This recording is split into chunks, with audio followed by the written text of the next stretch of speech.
Sir ప్రక్షాళన TTD నుంచి ప్రారంభమవుతుందన్నారు.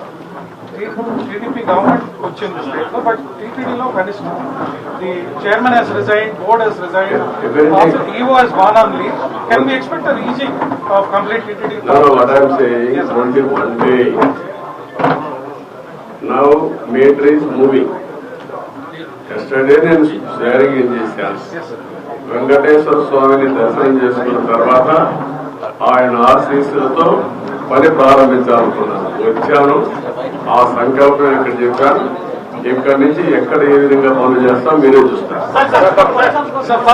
అవన్నీ సాయంత్రం పెట్టినప్పుడు నేను చేస్తాను. డ్రీమ్ ప్రాజెక్టులు డ్రీమ్ ప్రాజెక్టులు ఉంటాయి సార్. కళ్యాణ విజయవాడ టెంపుల్ ఒకటి దాదాపు 150 కోట్లతో అది ఒకటే కాదు, చాలా ఉన్నాయి. అన్ని విషయాలు మాట్లాడదాం, అవిలాల చెరువు సార్ అన్ని మాట్లాడదాం. అవన్నీ ఉన్నాయి. గతంలో ప్రతిపక్షాల పైన అధికార పార్టీ దాడి చేస్తోంది, ప్రస్తుతం అధికార పక్షం పైన ప్రతిపక్షాలు బాధిస్తారంటావా? అవన్నీ వెంకటేశ్వర స్వామి టెంపుల్లో మాట్లాడడం కరెక్ట్ కాదు. మీరేమంటున్నారంటే మీలో కూడా ఇంకా మైండ్ మారాలి. కొంతమంది దొంగలే దొంగ దొంగ అనేసి అటెన్షన్ డైవర్ట్ చేయాలి. అలాంటి వారికి నేను సమాధానం చెప్పాలి. పరిపాలన అంటే ఏంటంటే చేసి చూపించిన వాళ్ళు, ముఠా నాయకులను చేసిన వాళ్ళు, సంఘ విద్రోహ శిక్షణ చేసిన వాళ్ళు, రౌడీ అనేవాళ్ళు లేకుండా చేసిన వాళ్ళు, కమ్యూనల్ వైలెన్స్ కంట్రోల్ చేశారు, తీవ్రవాదులకు పోరాడితే నేనే ప్రారంభించుకున్నాను. అదే మరి రాజకీయ ముసుగులో నేరస్తులు విషయం గుర్తుపెట్టుకోండి. నేను ఒకటే చెప్తున్నా, ఎవరైనా సరే నేరాలు చేసి వేరే వాళ్ళు తప్పించుకోవాలనుకుంటున్నారు. మాత్రం గతంలో రాజకీయాలు మాట్లాడుకోవడం గత 4 సంవత్సరాలుగా విపరీతమైన కూతురు దించే పరిస్థితులు అటువంటి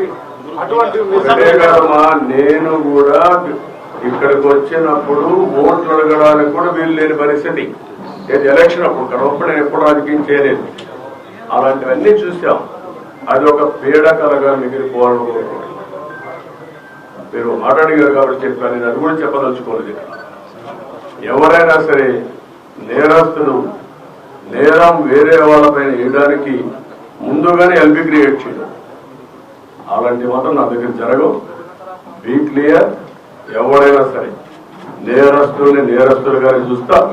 రాజకీయ ముసుగులో కూడా వీళ్ళు నేరాలు చేయాలని మనం కుదరదు. So one last question, TTD అంటేనే ఒక ధార్మిక సంస్థ, బట్ కమర్షియలైజ్ చేశారు. Pilgrims are suffering because of commercialize చేసే కదమ్మా, కమర్షియలైజ్ చేశారు.